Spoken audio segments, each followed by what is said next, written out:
गुरु नानक देव जी का जीवन सिख धर्म की नींव है और उनकी कहानी प्रेरणादायक और अद्भुत घटनाओं से भरी हुई है। हालांकि उनके जीवन का वर्णन काल्पनिक नहीं किया जा सकता, क्योंकि उनके कार्य और शिक्षाएं सत्य और धर्म पर आधारित थीं। यदि आप एक प्रेरक और दिलचस्प कहानी सुनना चाहते हैं, तो हम गुरु नानक देव जी के वास्तविक चमत्कारों और शिक्षाओं को दिलचस्प तरीके से प्रस्तुत कर सकते हैं। गुरु नानक देव जी और जल चमत्कार की कहानी। गुरु नानक देव जी बचपन से ही अद्भुत बुद्धिमता और करुणा के प्रतीक थे। उनका मन सदैव ईश्वर की भक्ति और मानवता की सेवा में लगा रहता। एक बार की बात है, गुरु नानक जी अपने दोस्तों के साथ नदी के किनारे खेल रहे थे। अचानक उन्होंने सभी से कहा, मुझे इस नदी में स्नान करना है। उन्होंने अपनी पगड़ी उतारी और नदी में प्रवेश कर गए। लोग सोच रहे थे कि वह जल्द ही बाहर आ जाएंगे, लेकिन समय बीतता गया और गुरु नानक देव जी का कोई अता पता नहीं था। लोग घबरा गए और उन्हें मृत मान लिया। लेकिन 3 दिन बाद गुरु नानक जी नदी से बाहर निकले। उनके चेहरे पर दिव्य चमक थी और उनकी आंखें अनंत शांति का अनुभव करा रही थीं। उन 3 दिनों में गुरु नानक जी को ईश्वर का साक्षात्कार हुआ। उन्होंने कहा, न कोई हिंदू न कोई मुसलमान, सब एक ही ईश्वर की संतान हैं। यह वह क्षण था जब उन्होंने मानवता के लिए अपनी शिक्षाओं की शुरुआत की। उन्होंने लोगों को सिखाया कि धर्म का मतलब पूजा पाठ तक सीमित नहीं है, बल्कि अपने कर्म, सत्य के की और सेवा के माध्यम से ईश्वर का साक्षात्कार करना है।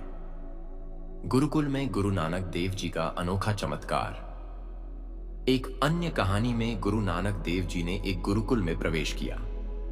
वहां के शिक्षक ने उनसे पूछा, गुरु नानक, तुम पढ़ने क्यों आए हो?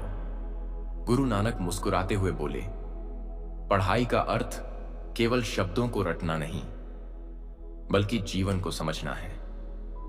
गुरु जी ने उन्हें एक स्लेट और कलम दी और अल्फाबेट्स सिखाने लगे। लेकिन गुरु नानक ने जवाब दिया, क्या ये शब्द मुझे परम सत्य का ज्ञान देंगे? अगर हां, तो सिखाओ, वरना मुझे उस गुरु के पास ले चलो जो जीवन का अर्थ बता सके। उनके शब्द सुनकर गुरुकुल का शिक्षक स्तब्ध रह गया। उसने गुरु नानक के ज्ञान को नमन किया और कहा, तुम स्वयं ही ज्ञान के सागर हो, मुझे तुमसे सीखने की आवश्यकता है। गुरु नानक देव जी और बगीचे का चमत्कार। गुरु नानक देव जी बचपन में ही अपनी अद्भुत बुद्धिमता और करुणा के लिए प्रसिद्ध थे। उनके पिता मेहता कालू जी चाहते थे कि नानक जी खेती और व्यापार सीखें, ताकि वह एक जिम्मेदार व्यक्ति बन सकें। एक दिन उन्होंने गुरु नानक को एक बगीचे की देखभाल का काम सौंपा। गुरु नानक सुबह सुबह बगीचे में पहुंचे और ध्यान की मुद्रा में बैठ गए। उन्होंने परमात्मा का नाम जपना शुरू कर दिया। यह देखकर माली और अन्य लोग कहने लगे, नानक, तुम बगीचे की देखभाल नहीं कर रहे। क्या किए? पौधों को पानी कौन देगा?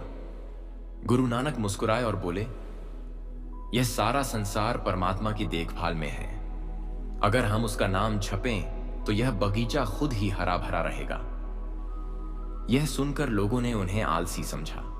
लेकिन अगले ही दिन जब लोग बगीचे में आए, तो उन्होंने देखा कि बगीचा पहले से भी ज्यादा हरा भरा और खिलखिलाता हुआ था। हर पौधा जैसे दिव्य ऊर्जा से भर गया हो। यह देखकर सभी को समझ आ गया कि गुरु नानक साधारण व्यक्ति नहीं, बल्कि दिव्य शक्ति के स्वामी हैं। गुरु नानक और राजा का अहंकार। एक बार गुरु नानक देव जी को एक राजा ने अपने दरबार में बुलाया।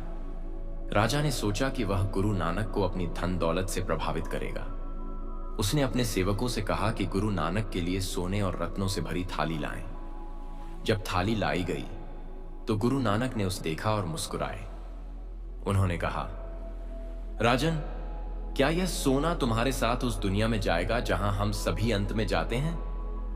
राजा हंसा और बोला, गुरुजी, यह सोना मुझे इस दुनिया में शक्ति और सम्मान देता है।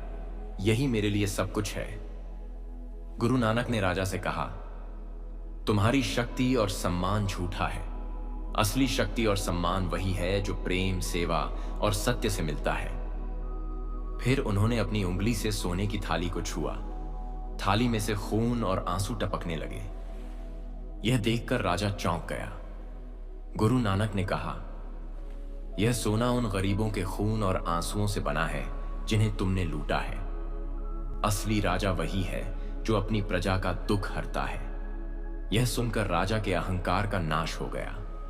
उसने गुरु नानक से क्षमा मांगी और अपने जीवन को सच्चाई और सेवा के मार्ग पर ले जाने का वचन दिया।